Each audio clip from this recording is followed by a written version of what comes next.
Greek God Hercules Greece की पहाड़ियों से गुजर रहे थे। तभी उनके सामने दो रास्ते आए। एक तरफ एक खूबसूरत देवी थी जो उन्हें वह सब कुछ देने को तैयार थी जिसकी वह कल्पना कर सकते थे। वह आकर्षक वस्त्र पहने हुए थी और उन्होंने एक आसान जीवन का वादा किया। उन्होंने शपथ ली कि हर्कुलस को कभी किसी प्रकार की कमी, दुख, भय या पीड़ा का सामना नहीं करना पड़ेगा। उन्होंने कहा, मेरे साथ आइए और आपकी सारी इच्छाएं पूरी हो जाएंगी। दूसरी तरफ एक और देवी थी जो एक साधारण सफेद वस्त्र में थी। उन्होंने केवल वही चीजें देने का वादा किया जो कड़ी मेहनत से मिलेंगी। ये एक लंबी यात्रा होगी, इसमें त्याग होंगे, डरावने क्षण आएंगे, लेकिन ये यात्रा हर्कुलस के सम्मान के योग्य होगी। वो एक ऐसे व्यक्ति बनेंगे जिस पर उनके पूर्वज गर्व करेंगे। कोई नहीं जानता कि ये कहानी सच थी या नहीं, लेकिन इतना निश्चित है ये चुनाव केवल हर्कुलस के लिए नहीं था। ये हम सभी की जिंदगी में हर समय आते हैं। हर सुबह जब अलार्म बजता है, हमारे सामने पहली चॉइस होती है या तो आसान रास्ता चुनना, यानी स्नूज बटन दबाना और थोड़ा और आराम करना, या कठिन और तकलीफदेह निर्णय लेना कि बिस्तर से उठकर काम शुरू किया जाए। अगर आप आसान रास्ता चुनते हैं तो निश्चित रूप से आराम मिलेगा, सोशल मीडिया, वीडियो गेम्स और तमाम सुख सुविधाएं।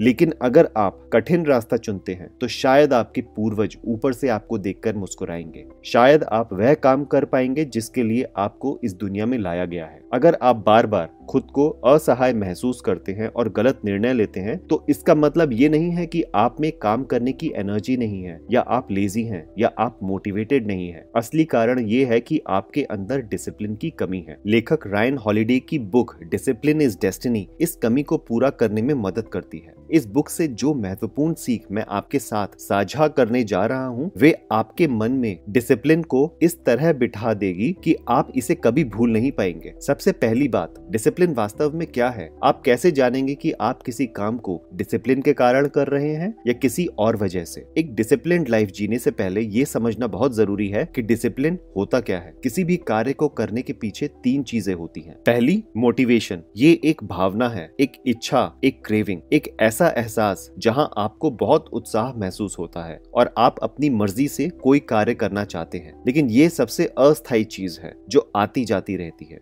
दूसरी है विल पावर। ये किसी चीज को रेजिस्ट करने की क्षमता है। भले ही आप कोई काम नहीं करना चाहते, लेकिन आप अपने माइंड में तय कर लेते हैं कि आप इसे करेंगे। ये मोटिवेशन से ज्यादा रिलायबल है, लेकिन इसकी यात्रा सीमित होती है। एक दिन में हमारे पास सीमित विल पावर होती है। तीसरी है डिसिप्लिन। ये एक कैरेक्टर ट्रेट है। इसमें आपको किसी चीज को फील करने की जरूरत नहीं होती, बल्कि आप अपने फीलिंग्स के खिलाफ जाकर एक्शन लेते हैं। आप वह काम करते हैं जो आप नहीं करना चाहते। आपको अपने हर काम में ये पूछना चाहिए, क्या मुझे ये काम करने के लिए मोटिवेशन चाहिए, विल पावर चाहिए या डिसिप्लिन? अगर आपके पास न मोटिवेशन है न विल पावर तो केवल डिसिप्लिन काम आता है। आप कार्य करते हैं भले ही आपको करने का मन हो या ना हो। फॉर एग्जाम्पल, मैं पढ़ाई कर रहा हूँ क्योंकि मैं एक डिसिप्लिन्ड व्यक्ति हूँ। मैं जिम जा रहा हूँ क्योंकि मैं एक डिसिप्लिन्ड व्यक्ति हूँ। आपके जीवन में डिसिप्लिन की शुरुआत आपके शरीर से होती है। जब डेविड गॉगिंस ने अपना डिसिप्लिन्ड लाइफ शुरू किया तो उन्होंने अपने शरीर से शुरुआत की। उन्होंने फैसला किया कि वह नेवी सील्स में शामिल होंगे, लेकिन उस समय उनका वजन बहुत ज्यादा था। नेवी सील्स की ट्रेनिंग क्वालिफाई करने के लिए उन्हें कुछ ही महीनों में बहुत वजन कम करना था। उन्होंने इस चुनौती को स्वीकार किया और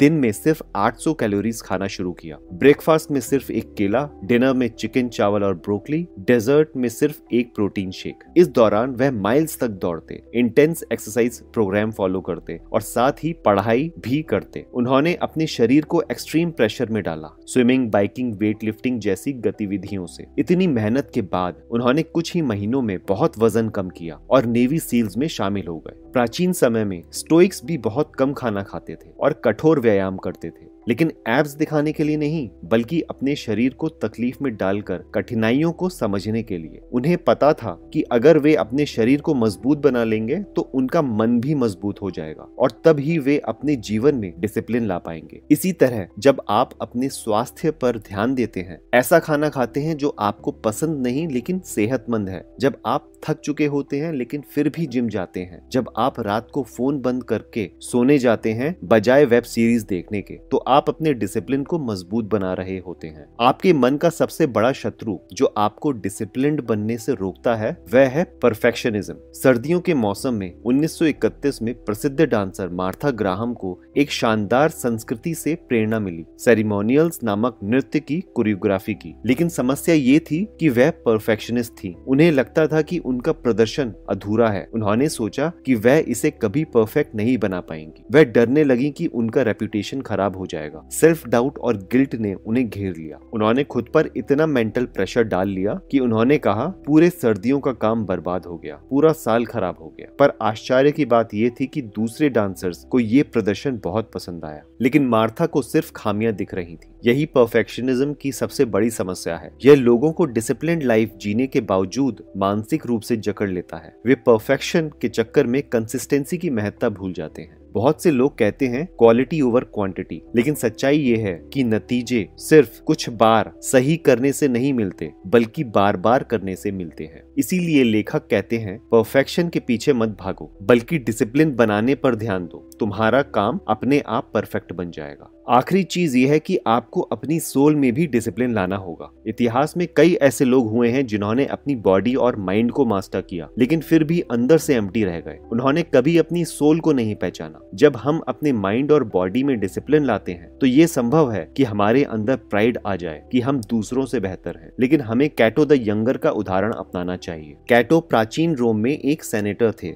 जो अपनी सख्ती के लिए जाने जाते थे। उन्होंने कभी अपनी वेल्थ नहीं दिखाई। वे साधारण कपड़े पहनते थे और बेयरफुट चलते थे। एक बड़े परिवार से होने के बावजूद वे आर्मी में जमीन पर सोते थे। उस समय एक कहावत थी, वी ऑल कांट बी कैटोज। वे बहुत डिसिप्लिन्ड थे, लेकिन उनके भाई बिल्कुल ऑपोजिट थे। बहुत फ्रेंडली, हमेशा लग्जरी आइटम्स, एक्सपेंसिव परफ्यूम्स खरीदते और गलत लोगों की संगत में रहते। लेकिन फिर भी कैटो ने अपने भाई को जज नहीं किया। उन्होंने उसे बहुत प्यार किया। उनकी फिलॉसफी थी be tolerant with others and strict with yourself. हमें ये एहसास नहीं होता, लेकिन किसी व्यक्ति के सबसे बेहतरीन गुण जेनरोसिटी, ह्यूमिलिटी, काइंडनेस, ये सब डिसिप्लिन से आते हैं। इनकी प्रैक्टिस भी डिसिप्लिन से ही करनी होगी। हम कितनी बार दूसरों को जज करते हैं। अपनी लाइफ तब बदलेगी जब आप इसका ऑपोजिट करोगे। आप खुद को गिरने नहीं दोगे, लेकिन दूसरों की शॉर्टकमिंग्स को स्वीकार करोगे। एक बार क्रिसमस के दिन जनरल चार्ल्स क्रुलक ने एक मैरीन कॉर्प्स बेस का दौरा किया ताकि देख सकें कि कोई सोल्जर अपनी ड्यूटी कर रहा है या नहीं।